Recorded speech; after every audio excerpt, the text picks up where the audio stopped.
Hello. I just wanted to think this morning in our assembly about the whole subject of self-care. And I know it's something we've talked about a lot. And some of you are probably thinking, oh no, here we go again. But I do think it's so important as seasons change and as we find ourselves in different places, that we think about how we look after ourselves in those different times. And some of you will have things in place already that you're thinking about and doing to look after yourself and to stay healthy and well at the moment. But for others of us, it may be that you need to rethink and reconsider how you look after yourself, bearing in mind the changes that we're experiencing and the lockdown that we're experiencing at the moment. It may be that some of the things that you normally do that are life-giving for you, that you really enjoy, you're not able to do at the moment.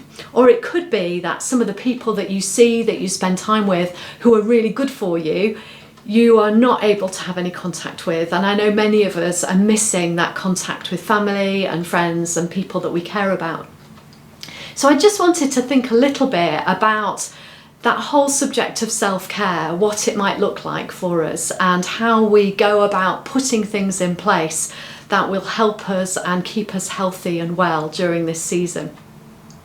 I don't know about you, but sometimes when I think about self-care, I can kind of think about the sort of fluffy stuff like candles and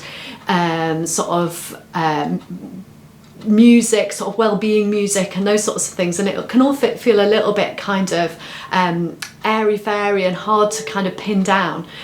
But I want us to think about something today which a writer and artist called Hannah Daisy, who's also a mental health advocate, she calls boring self-care. And I just think that's a really helpful way of thinking about it, because a lot of self-care is actually not that exciting. It is about the boring, mundane, everyday, basic things that we do to take care of ourselves. Things like eating properly, sleeping well, resting, getting fresh air, exercise, those sorts of things that are maybe kind of a little bit taken for granted, but in challenging times can just kind of go all over the place because we haven't got our usual rhythms and habits and practices.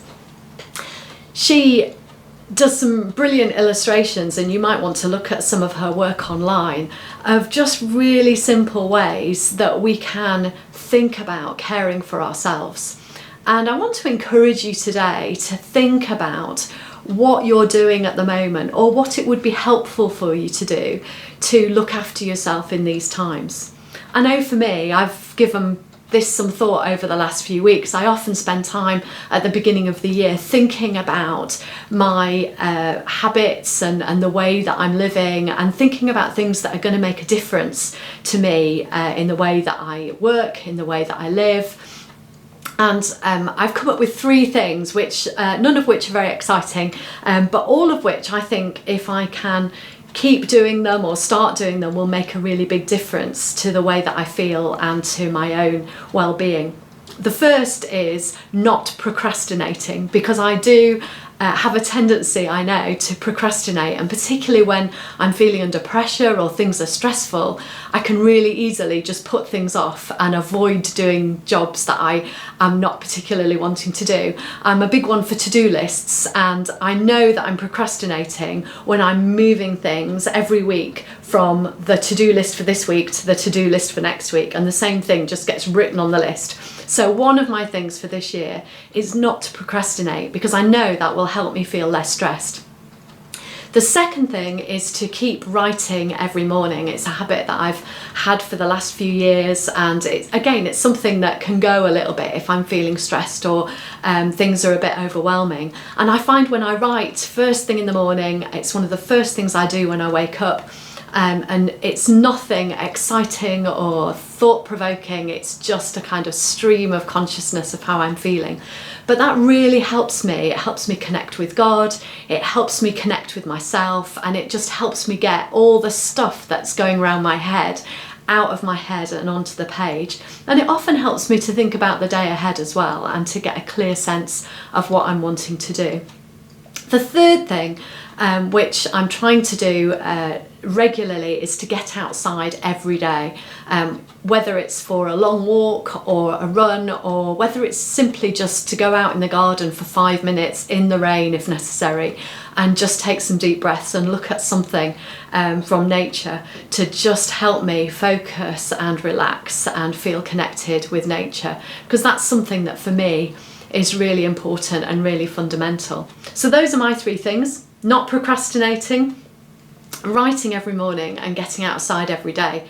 As I say, not exciting things, quite boring things, but actually I know if I do them, they'll give a really good foundation to my well-being and my emotional health. I don't know what yours are. What would your 3 things be if you had to think of 3 things that would make a fundamental difference? Maybe like mine, they might be quite boring acts of self-care, but you might think of things that are more exciting that you want to put in. I just want to remind you as we go into this term again about the sources of support that are here for you, and please do contact one of us if you're struggling or finding things difficult in any way. Your form tutors are there to support you, your heads of key stage, myself, Mrs. Bellman, any of your teaching staff. We don't want you to be struggling and not knowing who to talk to. So please do keep in touch with us, keep talking to us, and particularly if you're finding things hard, please communicate and let us know how we can support you. Mrs. Bellman's also going to be sending out some more details, or a reminder anyway, of organisations that offer support that you can contact if you're struggling. So those will be coming out by email again today, just as a reminder in case you need them. So let's just take a moment to reflect in quiet, and then I'm going to say a prayer for us. You might just want to think about those things that might help you in the coming weeks.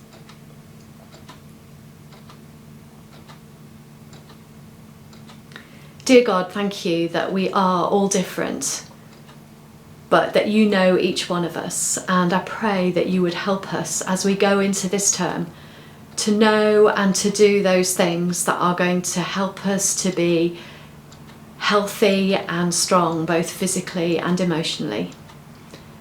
Give us your grace and your protection at this time, and be close to us and our families and friends. Amen.